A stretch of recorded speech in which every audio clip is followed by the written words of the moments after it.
Welcome, everybody, to the Communication Lecture Series. I am your host, Adam Banks, and welcome to another episode. This is episode 12. We are moving right along in the Communication Lecture Series. You can email us at communicationlectureseries@gmail.com. Ask your question, give us your comment or thought, and we'll talk about it on the show. You can also check out our Facebook page at facebook.com/communication lecture series. We have all kinds of content on the Facebook page for you to check out. We have example informative speeches, example persuasive speeches, all kinds of different speeches to check out. And that's what I want to talk about on this episode, informative and persuasive speeches. The most popular types of speeches given in speech classes. The informative speech's purpose is to provide as much information as possible on a subject. In other words, in an informative speech, your task is to be a teacher, not to be a persuader, not to be an advocate, not to be a salesperson. Your job is to relay and teach us information on a particular subject. So you do have some goals when it comes to informative speaking. Your first goal is to convey fresh information. You want to provide as much new material as possible. Number two, you want to make your material interesting. Use supports such as examples, stories, visual aids. And number three, help listeners remember important points. Make sure that your ideas are clear, they're easily grasped, and repeat in a graceful manner, if necessary, the key information. Now, there are different types of informative speeches that you can give. The first type is a definition speech. A definition speech is an oral presentation that gives an extended definition of a concept. For instance, let's take the concept of gambling addiction. You can take that concept, and that's a very broad concept. There's a lot to that. So what you would do in a definition speech is you would expand onto the topic of gambling addiction. You would elaborate beyond the definition. Another type of informative speech is a description speech. The definition of a description speech is an oral presentation that describes a person, a place, an object, or an event. You can do your speech over any of those things. You could do it over a person. I've had many students in my class do it over historical figures like John F. Kennedy or George Washington or Abraham Lincoln, or celebrities like Brad Pitt, Lady Gaga, and Taylor Swift. You could do it over a place. If you've visited Disney World and you fell in love with it and you want to do your informative speech over telling us about Disney World or Niagara Falls or the Grand Canyon, you can do that as well. You could do it over an object. An example of that would be Russian Easter eggs. If you wanted to do an informative speech informing us everything there is to know about Russian Easter eggs, you can do that. Or you can do it about an event. If there's an event that you've been to, like Bonnaroo or Scarefest or like a festival of some kind, you could do your informative speech over informing us about that. So that is another type of informative speech that you can do. Another type of informative speech that you could do is a process speech.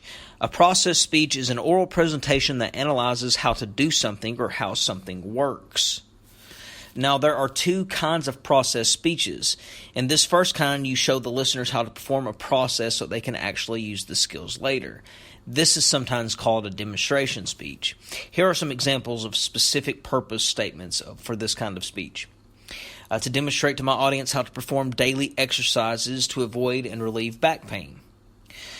So what you would do in this speech is you would show the steps and demonstrate the steps to your audience how to perform daily exercises. Number two, to show my listeners how to make low-fat pumpkin bread. Another example, to teach my audience how to transform discarded CDs and DVDs into useful objects. So in the second kind of process speech, you provide information on how something is done or how something works. Your goal is to tell about a process, not so that the listeners can perform it themselves, but so they can understand how it's done.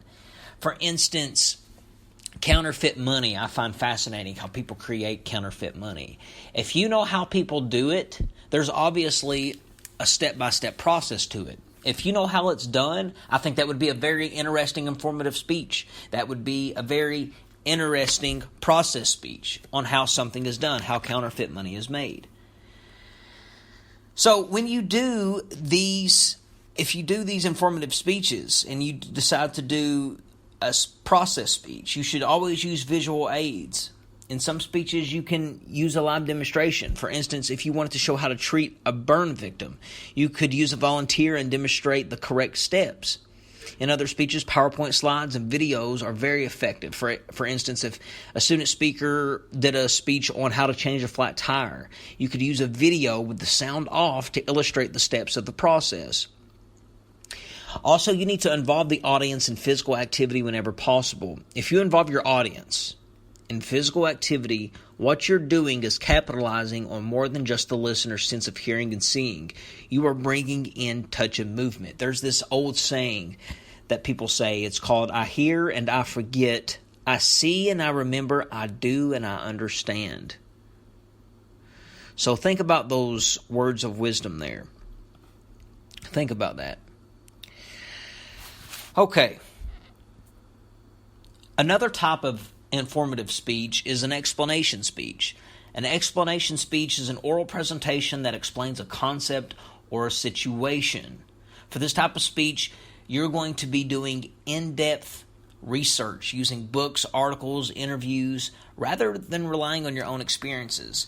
This is a type of speech that requires a lot of statistical data. Some examples would be to explain to the audience why works of art are highly prized as financial investments. Another example would be to inform my listeners of the reasons for the near extinction of mountain gorillas. And another example is to explain to the audience the pros and cons of the Electoral College. So in order to find out information on these subjects, it's going to require a lot of research. A lot of these speeches are done in graduate school. So there are some guidelines for informative speaking. The first guideline is you need to relate the speech to the listener's self-interest. The audience is always asking, what's in it for me? What am I going to get out of this speech? Why do I need to even listen to this person? So your job as the speaker is to relate that topic that you're speaking about to your audience. Try to find common ground into what you're speaking about and relate it to your audience. For instance, I had a student one time get up and say, imagine you're sitting at home one weekend working on a very important term paper. You're working away, it's about 9 o'clock, your paper's due the next morning at 8 a.m., and then all of a sudden your computer crashes. What if I told you that after my speech, you will know the steps of how to fix a computer that has crashed? So bingo, all of a sudden the speaker has related his topic to the self-interest of his audience. He is talking to a room full of college students who all have computers, who all work on term papers, who all have to meet deadlines, and he's related how his speech is going to benefit them. And he's now answered the question, what's in it for me? Well, you're going to know how to fix your computer if it crashes, something that you're going to need to know how to do. Another guideline is you need to make the information interesting. Okay, use visual aids, use demonstrations, use lively anecdotes. Avoid information overload. Give details, but not too many. The secret of being tiresome is telling everything. You need to edit your material. Instead of giving all of the steps to something, let's say there's 12 steps in a process, one of those steps might be enjoy. One of those steps might be, okay, you're all finished. Now enjoy what you've done. There's some steps that are unnecessary to mention, so don't talk about all the steps. Only talk about the most important ones.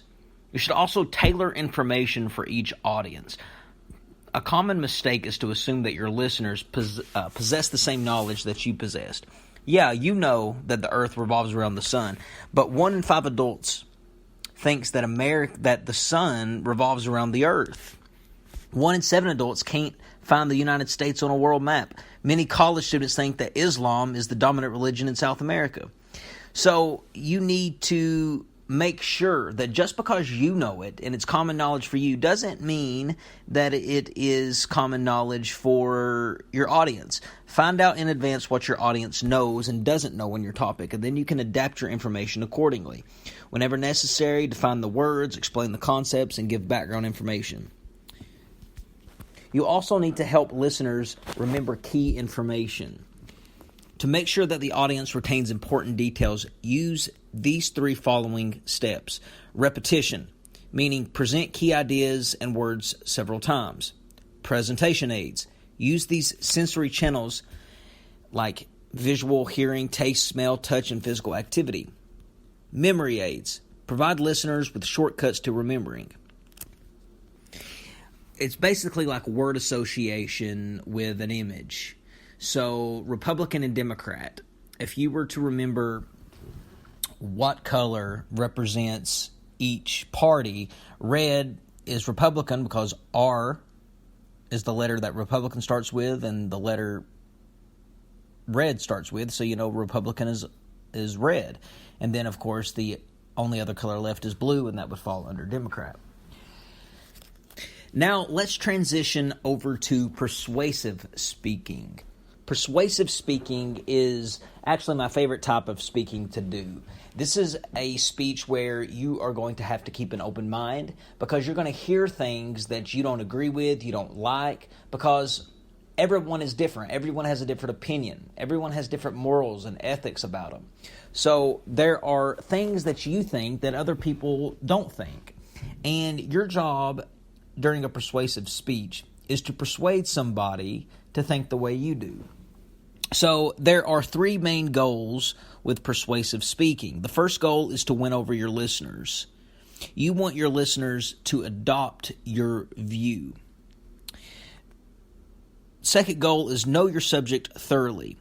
You're going to have a little chance of persuading listeners to come over to your side if you are not perceived as knowledgeable and competent in your topic. So develop as much expertise as possible by doing careful, extensive research.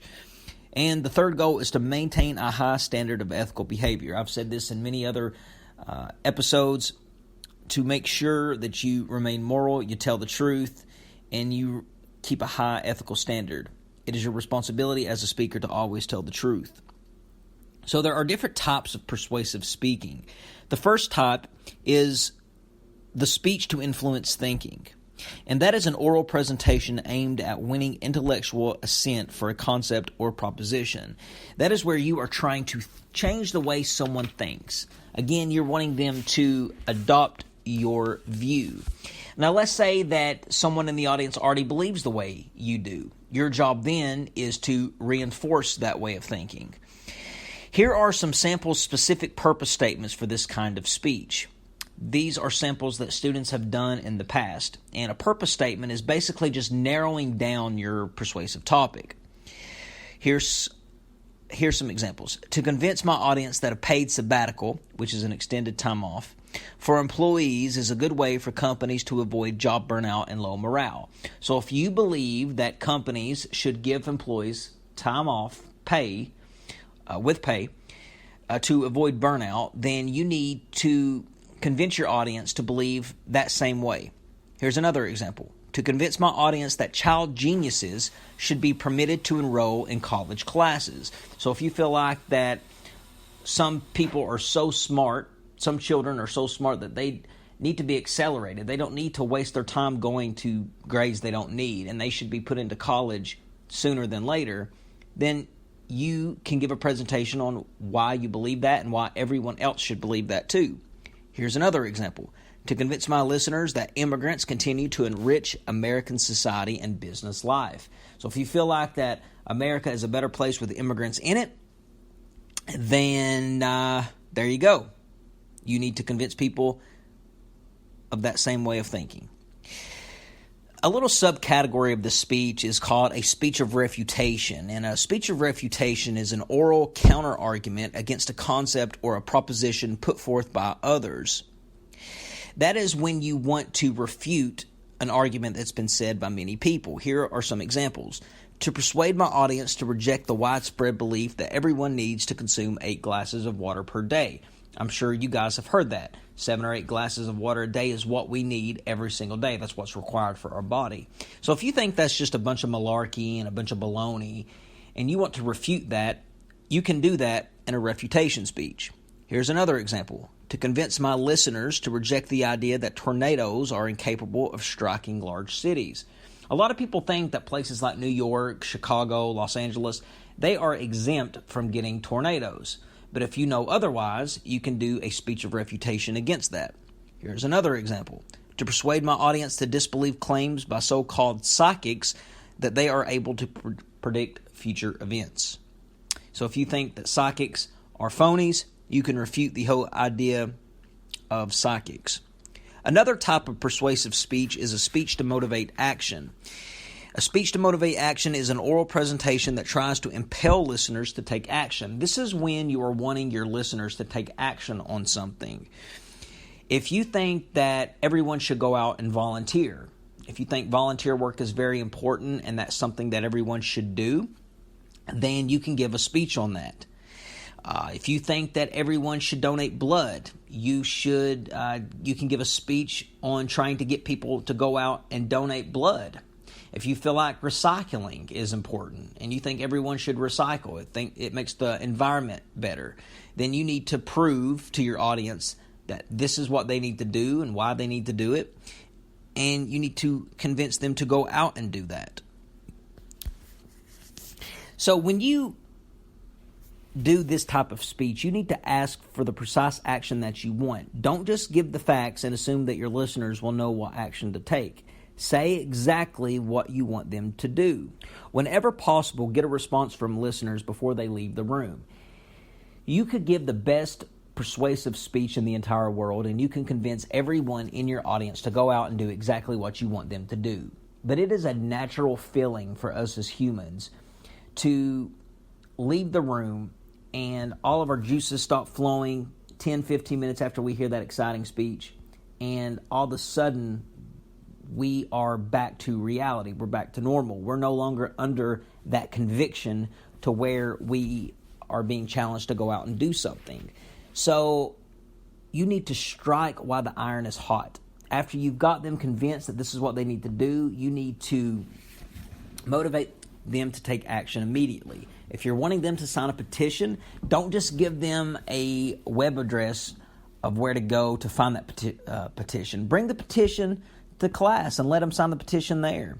If you are giving a speech over donating blood, bring in information on all the upcoming blood drives. So when you do a persuasive speech, you should follow these patterns of organization. You should use the motivated sequence. A motivated sequence is a series of steps designed to propel a listener towards accepting the speaker's position. The first thing you need to do is grab the attention right at the beginning of your speech. We talked about this in the episode of Introductions and Conclusions. There are several different attention getters that you can use to grab your audience's attention right off the bat, right at the beginning of your speech. For more information on this, check out the Introduction and Conclusion episode on the Communication Lecture Series. The second step of the motivated sequence is need. You need to show your audience that there is a serious problem and that there needs to be action taken. The third step is satisfaction. Satisfy the need by presenting a solution and show how your solution works. Number 4 is visualization. Paint a picture of the results. Your scenario can be positive. You help your listeners visualize the good things that will happen when your solution is put into effect. Or it can be a negative. You can show them the bad results if your solution is rejected. And the fifth part of the motivated sequence is action. Request action from the listeners and be specific. If you want them to sign a petition, be specific and tell them that's exactly what you want. Magic of public speaking. All right, ladies and gentlemen, that wraps up another episode of the Communication Lecture Series. I want to thank everybody for listening. I'm your host, Adam Banks. Make sure that if you haven't checked out our Facebook page at facebook.com/Communication Lecture Series, you do that, you give us a like, and you also check out our YouTube channel to listen to all of our previous episodes. Ladies and gentlemen, I'm Adam Banks. This is the Communication Lecture Series. We'll catch you in the next episode.